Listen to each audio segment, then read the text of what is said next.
Greetings and welcome back. We are continuing in Senior English B our conversations regarding the great poet T.S. Eliot. We are now going to turn to what many argue his great work of the end of his life. If Wasteland is the great work at the beginning of his life, this is the great work at the end of his life. 4 quartets. You are going to be taking notes now on another sheet of paper. There are 4 poems here. Alright? You want to write down each title as it appears. And then I want you simply to write down lines. Are you ready for this? So you want to write it down on the sheet of paper. Lines that a senior in high school would resonate with. Lines that you, when you read them, you go, oh, I understand now why Mr. McGee would have us read, as seniors, these lines. Do you got me? And right away, you're going to find some of these. Now, if you go back and look in old annuals of our students in the senior year, you know how they often will ask you to put a quote there? It's amazing how many times students choose one of the lines out of these poems as the representative of their quote for their senior year. There's reasons for that that maybe we'll get into after we listen to it. We're going to try and get through 2 of them today, and then 2 of them in our next session together. All right, here we go. T.S. Eliot, by the way, actually the one reading this information as well. Here we go, guys. 4 quartets. Turn the page and see the first one. The first one is called Bert Norton. It's at the top. Bert Norton. This is T.S. Eliot reading. Time present and time past are both perhaps present in time future, and time future contained in time past. If all time is eternally present, all time is unredeemable. What might have been is an abstraction, remaining a perpetual possibility only in a world of speculation. What might have been and what has been point to one end which is always present. Footfalls echo in the memory, down the passage which we did not take, towards the door we never opened into the rose garden. My words echo thus in your mind. But to what purpose?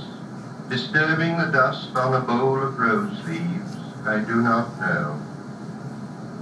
Other echoes inhabit the garden. Shall we follow? Quick, said the bird. Find them, round the corner, through the first gate, into our first world. Shall we follow the deception of the thrush into our first world? There they were, dignified, invisible, moving without pressure over the dead leaves, in the autumn heat, through the vibrant air, and the bird called, in response to the unheard music hidden in the shrubbery, and the unseen eye-beam crossed, for the roses had to look for flowers that are looked at. There they were, as our guests, accepted and accepted. So we moved, and they, in a formal pattern, along the empty alley into the box circle to look down into the drained pool. Dry the pool, dry concrete, brown edge, and the pool was filled with water out of sunlight. Lotus rose, quietly. The surface glittered out of half of light, and they were behind us, reflected in the pool. Then a cloud passed, and the pool was empty. Go, said the bird, for the leaves were full of children, hidden excitedly, containing laughter. Go, go, go, said the bird. Humankind cannot bear very much reality. Time past and time future, what might have been and what has been, point to one end, which is always present. Garlic and sapphires in the mud clop the bedded axle tree. The trilling wire in the blood sings below inveterate scars, appeasing long-forgotten wars. The dance along the artery, the circulation of the lymph, are figured in the drift of stars, ascend to summer in the tree. We move about the moving tree, in light upon the figured leaf, and here upon the sodden floor below, the boarhound and the boar pursue their pattern as before, but reconciled among the stars. At the still point of the turning world, neither flesh nor fleshless, neither from nor taunts. At the still point there the dance is, but neither arrest nor movement, and do not call it fixity, where past and future are gathered. Neither movement from nor towards, neither ascent nor decline. Except for the point, the still point, there would be no dance, and there is only the dance. I can only say there we have been, but I cannot say where, and I cannot say how long, for that is to place it in time. The inner freedom, from the practical desire, the release from action and suffering, release from the inner and the outer compulsion, yet surrounded by a grace of sense, a white light still and moving, Erhebung without motion, concentration without elimination, both a new world and the old made explicit, understood in the completion of its partial ecstasy, the resolution of its partial horror. Yet the enchainment of past and future, woven in the weakness of the changing body, protects mankind from heaven and damnation, which flesh cannot endure. Time past and time future allow but a little consciousness. To be conscious is not to be in time, but only in time can the moment in the rose garden, the moment in the arbor where the rain beats, the moment in the draughty church at Smokefall be remembered, involved with past and future. Only through time, time is conquered. Here is a place of disaffection, time before and time after in a dim light, neither daylight investing form with lucid stillness, turning shadow into transient beauty with slow rotation suggesting permanence, nor darkness to purify the soul, emptying the sensual with deprivation, cleansing affection from the temporal. Neither plenitude nor vacancy, only a flicker over the strained, time-ridden faces, distracted from distraction by distraction, filled with fancies and empty of meaning, humid apathy with no concentration, men and bits of paper, whirled by the cold wind that blows before and after time, wind in and out of unwholesome lungs, time before and time after, irritation of unhealthy souls, into the faded air, the torpid, driven on the wind that sweeps the gloomy hills of London, Hampstead and Clerkenwell, Camden and Putney, Highgate, Primrose and Ludgate. Not here the darkness in this twittering world. Descend lower, descend only into the world of perpetual solitude, world not world, but that which is not world, internal darkness, deprivation and destitution of all property, desiccation of the world of sense, evacuation of the world of fancy, inoperancy of the world of spirit. This is the one way, and the other is the same, not in movement, but abstention from movement, while the world moves in appetency on its metalled ways of time past and time future. Time and the bell have buried the day. The black cloud carries the sun away. Will the sunflower turn to us? Will the clematis stray down, bend to us? Tendril and spray, clutch and cling, chill fingers of you be curled down on us. After the kingfisher's wing has answered light to light and is silent, the light is still at the still point of the turning world. words move. Music moves only in time. But that which is only living can only die. Words after speech reach into the silence. Only by the form, the pattern, can words or music reach the stillness as a Chinese jar still moves perpetually in its stillness. Not the stillness of the violin while the note lasts. Not that only, but the coexistence, or say that the end precedes the beginning, and the end and the beginning were always there, before the beginning and after the end, and all is always now. Words strain, crack, and sometimes break, under the burden, under the tension, slip, slide, perish, decay with imprecision, will not stay in place, will not stay still. Shrieking voices, scolding, mocking, or merely chattering, always assail them. The word in the desert is most attacked by voices of temptation. The crying shadow in the funeral dance, the loud lament of the disconsolate chimera. The detail of the pattern is movement, as in the figure of the 10 stars. Desire itself is movement, not in itself desirable. Love is itself unmoving, only the cause and end of movement, timeless and undesiring, except in the aspect of time, caught in the form of limitation between unbeing and being. Sudden in a shaft of sunlight, even while the dust moves, there rises the hidden laughter of children in the foliage.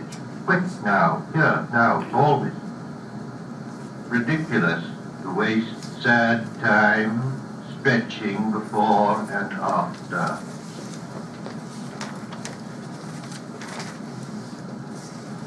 East Coca. All right, here's your second one.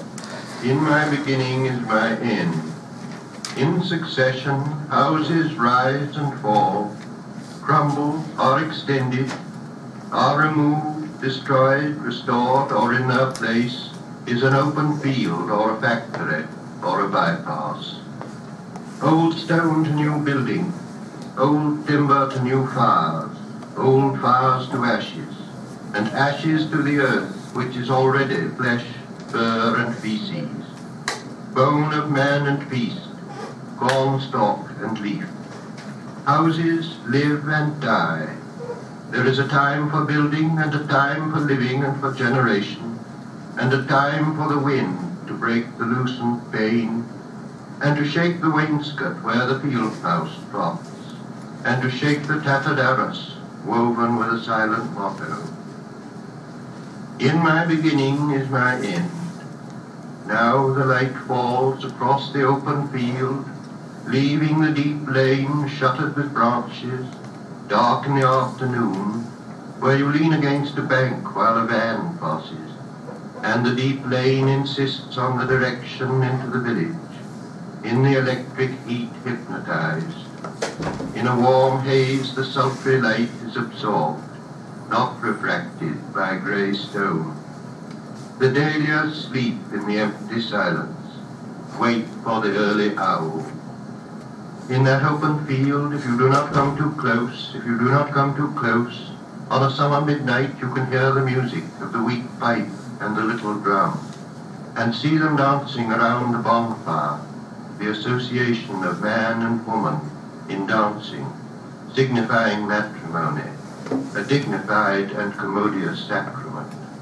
Two and two, necessary conjunction, holding each other by the hand or the arm which betokeneth concord. Round and round the fire, leaping through the flames or joined in circles, rustically solemn or in rustic laughter, lifting heavy feet in clumsy shoes, earth feet, lone feet, lifted in country mirth, mirth of those long since under earth, nourishing the corn, keeping time, keeping the rhythm in their dancing, as in their living in the living seasons, the time of the seasons and the constellations, time of milking and the time of harvest, the time of the coupling of man and woman, and that of beasts, feet rising and falling, eating and drinking, dung and death. Dawn points, and another day prepares for heat and silence. Out at sea the dawn wind wrinkles and slides. I am here, or there, or elsewhere, in my beginning. What is the late November doing with the disturbance of the spring, and creatures of the summer heat and snowdrops writhing under feet, and hollyhocks that aim too high, red into grey and tumble down, late roses filled with early snow. Thunder rolled by the rolling stars simulates triumphal cars deployed in constellated wars. Scorpion fights against the sun until the sun and moon go down. Comets weep and Leonids fly, hunt the heavens and the plains. Whirled in a vortex that shall bring the world to that destructive fire which burns before the ice cap rains. That was a way of putting it, not very satisfactory. A paraphrastic study in a worn-out poetical fashion, leaving one still with the intolerable wrestle with words and meanings. The poetry does not matter. It was not, to start again, what one had expected. What was to be the value of the long looked forward to, long hoped for calm, the autumnal serenity and the wisdom of age? Had they deceived us, or deceived themselves, the quiet-voiced elders, bequeathing us merely a receipt for deceit, the serenity only a deliberate habitude, the wisdom only the knowledge of dead secrets, useless in the darkness into which they peered or from which they turned their eyes? There is, it seems to us, at best, only a limited value in the knowledge derived from experience. The knowledge imposes a pattern and falsifies, for the pattern is new in every moment, and every moment is a new and shocking valuation of all we have been. We are only undeceived of that which deceiving could no longer harm. In the middle, not only in the middle of the way, but all the way in a dark wood, in a bramble, on the edge of a grimpen, where is no secure foothold, and menaced by monsters, fancy lights, risking enchantment. Do not let me hear of the wisdom of old men, but rather of their folly, their fear of fear and frenzy, their fear of possession, of belonging to another or to others or to God. The only wisdom we can hope to acquire is the wisdom of humility. Humility is endless. The houses are all gone under the sea. The dancers are all gone under the hill. Oh, dark, dark, dark. They all go into the dark, the vacant interstellar spaces, the vacant into the vacant. The captains, merchant bankers, eminent men of letters, the generous patrons of art, the statesmen and the rulers, distinguished civil servants, chairmen of many committees, industrial lords and petty contractors, all go into the dark, and dark the sun and moon, and the Almanac de Gotha, and the Stock Exchange Gazette, the Directory of Directors, and cold the sense and lost the motive of action. And we all go with them into the silent funeral, nobody's funeral, for there is no one to bury. I said to my soul, be still, and let the dark come upon you, which shall be the darkness of God. As in a theatre, the lights are extinguished, for the scene to be changed with a hollow rumble of wings, with a movement of darkness on darkness, and we know that the hills and the trees, the distant panorama, and the bold imposing facade are all being rolled away. Or as when an underground train in the tube stops too long between stations, and the conversation rises and slowly fades into silence, and you see behind every face the mental emptiness deepen, leaving only the growing terror of nothing to think about. For when, under ether, the mind is conscious but conscious of nothing, I said to my soul, be still, and wait without hope, for hope would be hope for the wrong thing.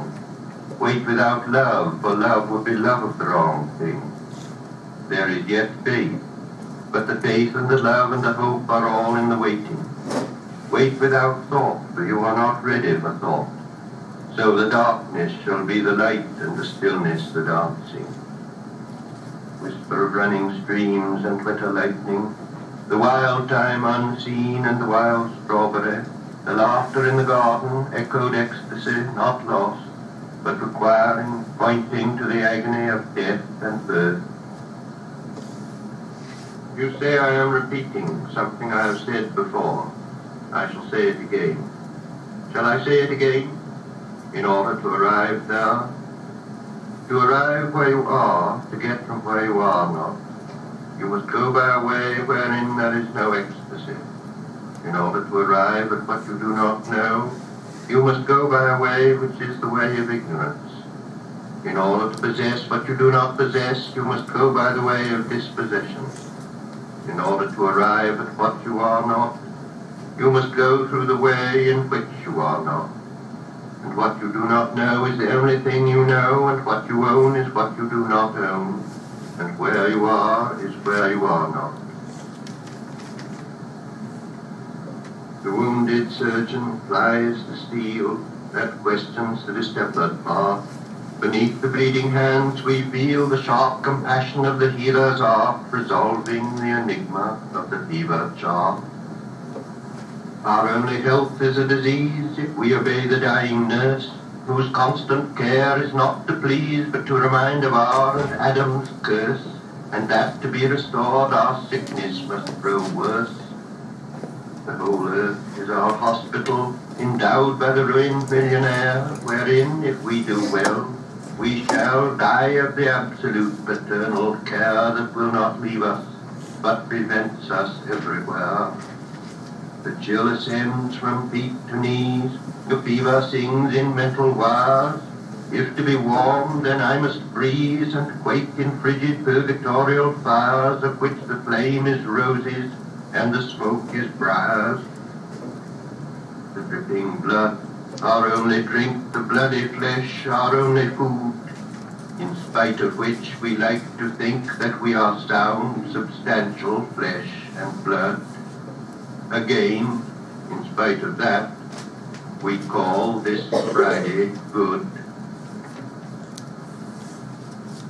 So here I am, in the middle way, having had 20 years largely wasted, the years of l'entre-deux-guerres, trying to learn to use words, and every attempt is a wholly new start and a different kind of failure, because one has only learned to get the better of words for the thing one no longer has to say, or the way in which one is no longer disposed to say it.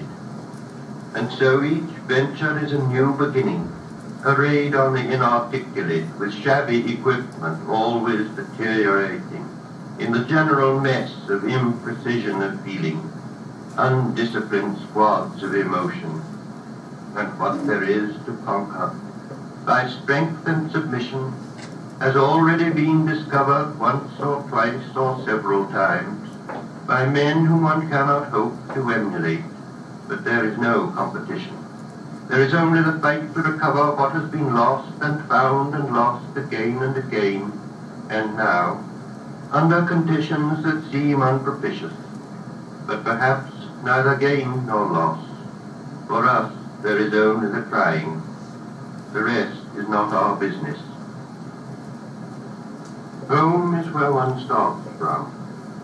As we grow older, the world becomes stranger, the pattern more complicated of dead and living. Not the intense moment, isolated with no before and after, but a lifetime burning in every moment, and not the lifetime of one man only, but of old stones that cannot be deciphered. There is a time for the evening under starlight, a time for the evening under lamplight, the evening with the photograph album.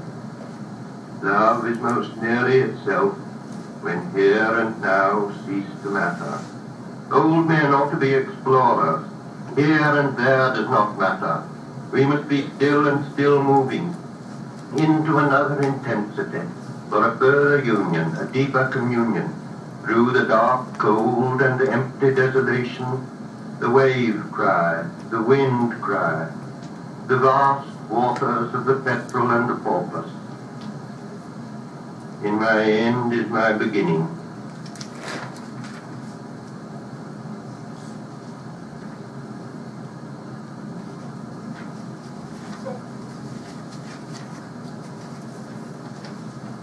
All right, let's go down to the third one. Write down its title. And again, all you're really looking for here are the, right, you're trying to get a sense of the lines that, you know, you can resonate with, that make any sense to you. For example, you right now point to one or two lines that make sense if you're a high school senior, right? In my end is my beginning. How is that true? How's that true for seniors? Right, right. It's not really the end, is it? It really is the beginning of what is the obvious question, right? It's not you can really see the future. All you can do is kind of hope. Another interesting line, old men should be explorers. What do you think that means?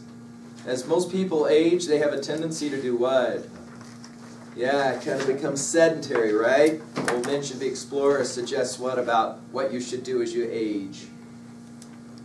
Right, try and get out there and see the world, right? See things, experience things. All right, what's our third poem's name?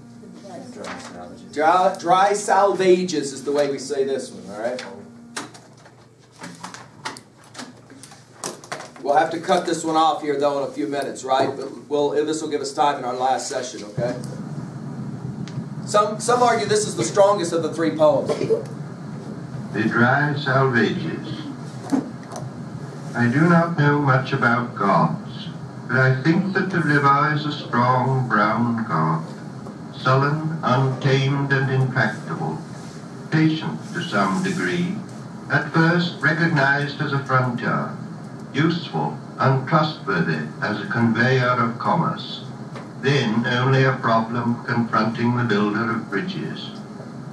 The problem once solved, the brown god is almost forgotten by the dwellers in cities, ever, however, implacable, keeping his seasons and rages, destroyer, reminder of what men choose to forget. Unhonored, unpropitiated by worshippers of the machine, but waiting, watching and waiting.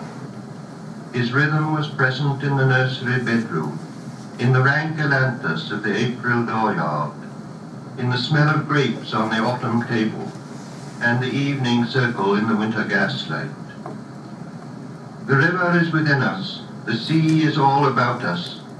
The sea is the land's edge also, the granite into which it reaches, the beaches where it tosses its hints of earlier and other creation. The starfish, the horseshoe crab, the whale's backbone, the pools where it offers to our curiosity, the more delicate algae, and the sea anemone. It tosses up our losses, the torn seine, the shattered lobster pot, the broken oar, and the gear of foreign dead men. The sea has many voices, many gods and many voices. The salt is on the briar rose, the fog is in the fir trees. The sea howl and the sea yelp are different voices, often together heard. The whine in the rigging, the menace and caress of wave that breaks on water, the distant rote in the granite teeth, and the wailing warning from the approaching headland, are all sea voices, and the heaving groaner rounded homewards, and the seagull. And under the oppression of the silent fog, the tolling bell measures time, not our time, rung by the unhurried groundswell, a time older than the time of chronometers, older than time counted by anxious, worried women, lying awake, calculating the future, trying to unweave, unwind, unravel and piece together the past and the future, between midnight and dawn, when the past is all deception, the future futureless, before the morning watch, when time stops and time is never ending, and the groundswell that is and was from the beginning clangs the bell. Where is there an end of it? The soundless wailing, the silent withering of autumn flowers, dropping their petals and remaining motionless. Where is there an end to the drifting wreckage, the prayer of the bone on the beach, the unprayable prayer at the calamitous Annunciation? There is no end, but addition, the trailing consequence of further days and hours, while emotion takes to itself the emotionless, years of living among the breakage of what was believed in as the most reliable, and therefore the fittest, for Annunciation. There is the final addition, the failing pride or resentment at failing powers, the unattached devotion which might pass for devotionless, in a drifting boat with a slow leakage, the silent listening to the undeniable clamor of the bell of the last Annunciation. Where is the end of them?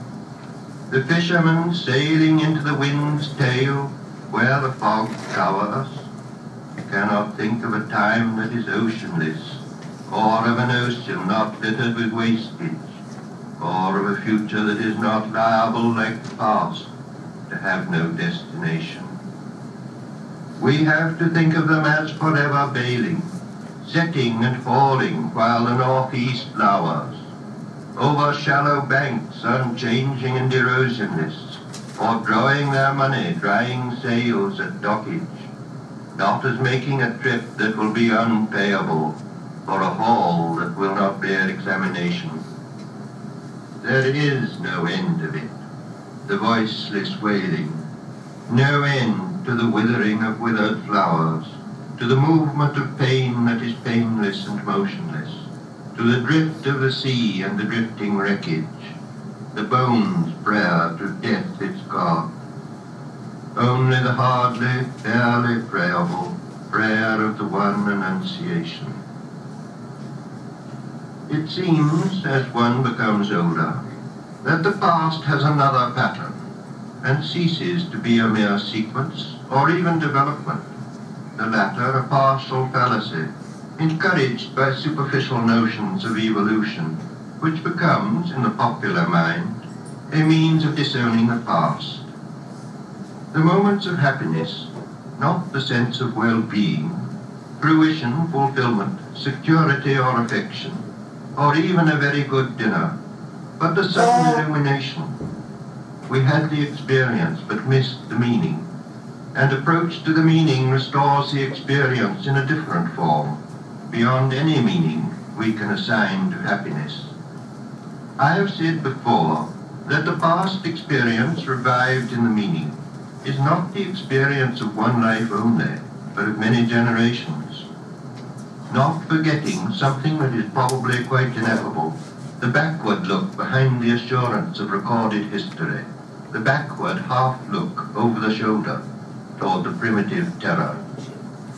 Now, we come to discover that the moments of agony, whether or not due to misunderstanding, having hoped for the wrong things or dreaded the wrong things, is not in question, are likewise permanent, with such permanence as time has.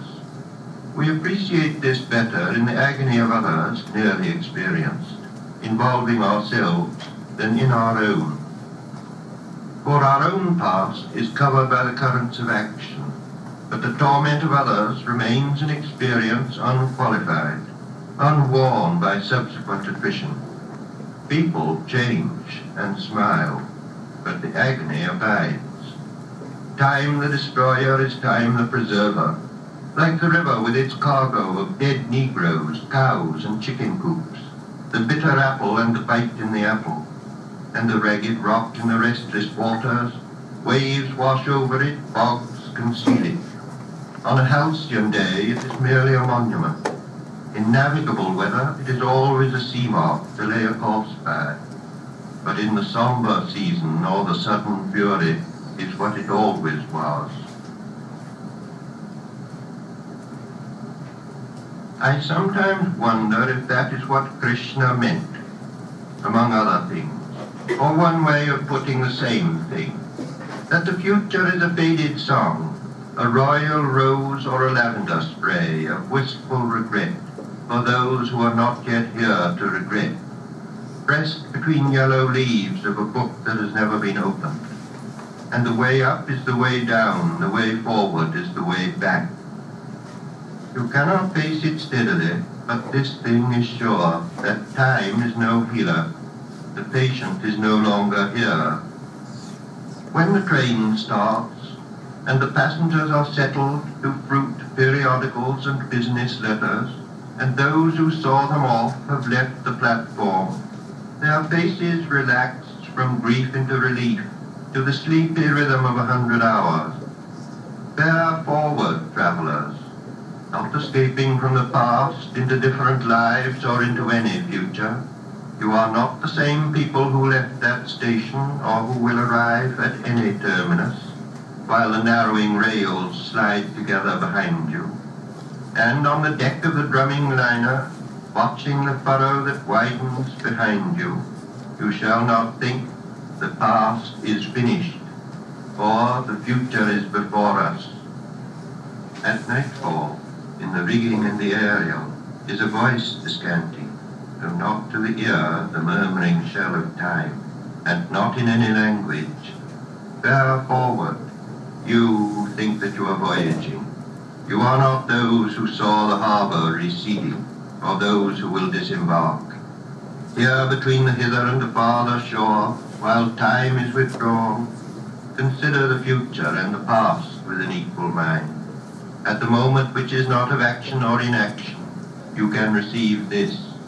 On whatever sphere of being the mind of a man may be intent at the time of death, that is the one action, and the time of death is every moment, which shall fructify in the lives of others, and do not think of the fruit of action. Bear forward. O voyagers, O seamen, you who come to port and you whose bodies will suffer the trial and judgment of the sea, or whatever event, this is your real destination. So Krishna, as when he admonished Arjuna on the field of battle. Not farewell, but bear forward, voyagers.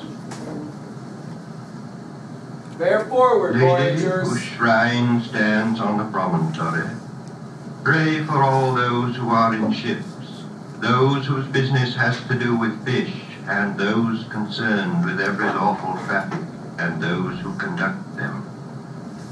Repeat a prayer also on behalf of women who have seen their sons or husbands setting forth and not returning.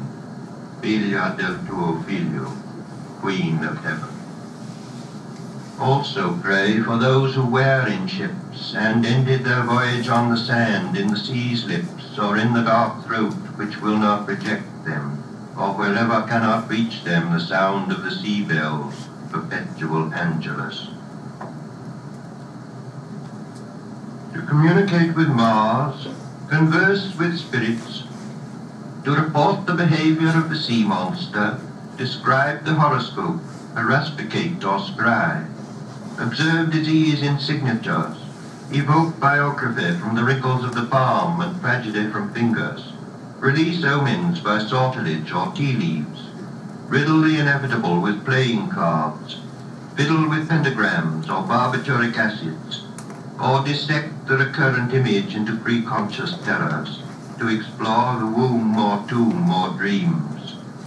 All these are usual pastimes and drugs and features of the press, and always will be, some of them especially, when there is distress of nations and perplexity, whether on the shores of Asia or in the Edgware Road. Men's curiosity searches past and future and clings to that dimension. But to apprehend the point of intersection of the timeless with time is an occupation for the saint. No occupation either, but something given and taken in a lifetime's death in love, ardor and selflessness and self-surrender.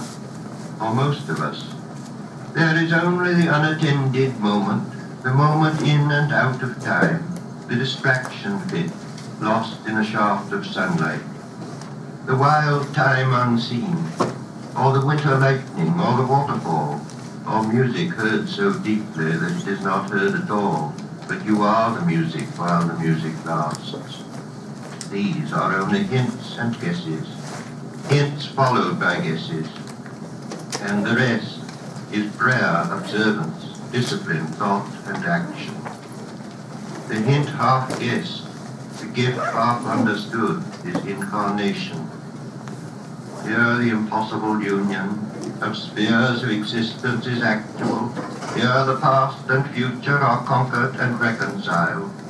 Where action, where otherwise movement, of that which is only moved, and has in it no source of movement, driven by demonic, chthonic powers, and right action is freedom from past and future also. For most of us, this is the aim never here to be realized, who are only undefeated because we have gone on trying. We, content at the last, if our temporal reversion nourish, not too far from the yew tree, the light of significant soil. Keep on trying. Did you see it? Okay. Thanks, guys. Come back and we'll finish next session.